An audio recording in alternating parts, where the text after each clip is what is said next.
Msichana, unamuona huyo mwanaume anayedai kwamba anakupenda, anakufukuzia, anakupigia simu, baby huko hapo ofisini, anakuja ofisini kwako, anakaa hata masaa 2, 3, 4, amekuja mikono mitupu my dear, hana kitu.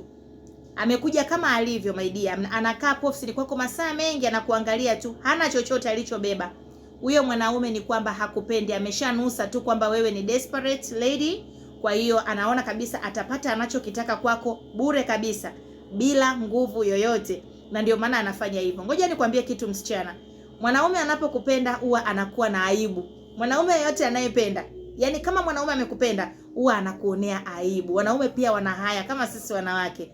Yani mwanaume akikupenda kuna namna anakuwa anaona aibu, like naendaje kwa mpenzi wangu sina kitu. Kama ni mchana atapita sehemu, atatengeneza, kama ni kuku atakaanga, anakufanyia kitu, kama ni mishkaki atabeba, kama ni chips, yani atafanya kitu, at least kinywaji cha baridi atakupita nacho ofisini, babe I wanna see you. Utatoka, kama ni kwenye pikipiki utamkuta, atakupa vitu vyako, atasepa.